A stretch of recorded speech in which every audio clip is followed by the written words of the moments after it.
हम सत्र निवेदन कर रहे थे ठाकुर जी के 3 रूप, सत जो अखंड है, चित जो चैतन्य है, जो जड़ नहीं है, चैतन्य है। मतलब जैसे हमें गर्मी लग रही है, हमें प्यास लग रही है, हमें धूप लगती है, हमें ठंड लगती है, हमारे बालक को व्यवस्था चाहिए, बिल्कुल ठीक हमारे ठाकुर जी भी वैसे हैं। वो जड़ नहीं है, वो चैतन्य है। और सत्य कहे तो एक रूप से तो वो विग्रह में हमारे पास आए और एक रूप से वो हम सबके भीतर चैतन्य रूप में विद्यमान है। ईश्वरे सर्वभूतानां हृदयेषु अर्जुन तिष्ठति, सबके चित्त में। इसलिए बंधुओं, ठाकुर जी को जड़ मत मानो, चैतन्य भाव। भक्ति लोग कहते हैं प्रारंभ कहाँ से करें, तो भक्ति का प्रारंभिक स्थिति ही यही है कि जिस दिन ठाकुर जी के प्रति चैतन्य भाव आ जाए। भैया इनको भी भूख लग रही है, इनको भी प्यास लग रही है, इनको भी एसी चाहिए इस समय पे। ठाकुर जी की कमरा में जो पंखा लगा रहता है उसे भी बंद कर देते, क्यों? बिल आ जाएगा। अपनी बार चलाने पे तो बिल नहीं आएगा। अरे तुम एसी कमरे में बैठे हो तो उनको भी उठाकर बिठा लो एसी कमरे में, कोई प्रतिबंधन नहीं है।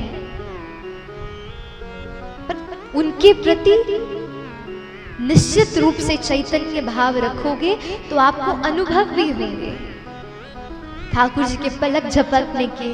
कभी ठाकुर जी निराश होंगे तो रोने वाली शक्ल होगी, कभी प्रसन्न होंगे तो मुस्कुरा रहे होंगे। अब हमारे ब्रज के ठाकुर है श्री राधा रमन लाल। अब कितनी बार जब उनकी फोटो ली जाती है तो कभी उनके 3200 दांत दिखते हैं, कभी उनकी केवल 4 दतुइया दिखती है, कभी उनका मुख बंद दिखता है। क्यों? क्योंकि चैतन्य की सेवा है, साधारण सेवा नहीं है। और सत्य कहें, ठाकुर जी को देखकर पता चल जाता है कैसी सेवा चल रही है। क्यों बिहारी जी के लिए लोग पागल हैं, क्यों राधा वल्लभ जी के लिए लोग पागल हैं? क्यों? क्योंकि वहां चैतन्य सेवा है। गर्मी चल रही थी पीछे, ठाकुर जी के लिए बढ़िया फूल बंगले बनते हैं, बढ़िया। अरे इतनी गर्मी है, ठाकुर जी ने एक शीतल फूल बंगले में बैठेंगे।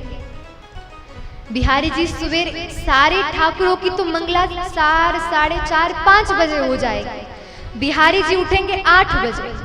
क्यों? बोले नेक से लाला है, वो जल्दी नहीं उठ सकते।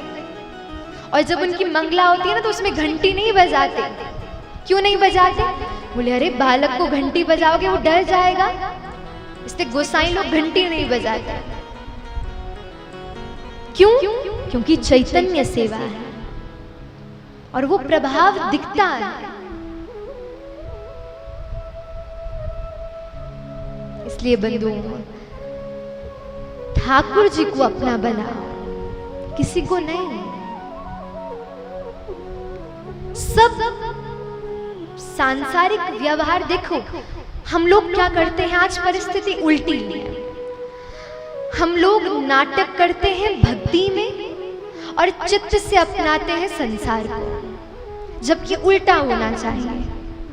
अभिनय करो संसार में और वास्तविकता रखो ठाकुर जी में। ऐसा नहीं कहीं भक्ति में लिखा कि अपने परिवार को छोड़ दो, अपनी फैमिली को छोड़ दो, अपने बच्चों को छोड़ दो, उनका ध्यान मत रखो, पहले ठाकुर जी को। नहीं, ऐसा कहीं नहीं लिखा। बस ये लिखा है बाहर से अपना धर्म निभाओ लेकिन भीतर से उनके रहो। बाहर से कोई पूछे भैया कौन हो, अपना परिचय बताओ, मैं इस परिवार से हूँ, इस कुल से हूँ, लेकिन चुपके से धीरे से श्री जी को चित्त में बोल दो, हे श्री जी मैं आपका हूँ, मैं आपकी हूँ, मैं इन सब की नहीं हूँ।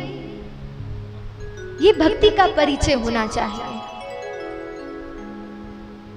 चैतन्य सेवा। और तीसरा स्वरूप आनंद। सुख कांस्टेंट नहीं है, दुख कांस्टेंट नहीं है, लेकिन जो सतत है वो है आनंद। आनंद का कोई पर्यायवाची या कोई विलोम शब्द नहीं है। आनंद केवल आनंद है। सुख दुख क्या है?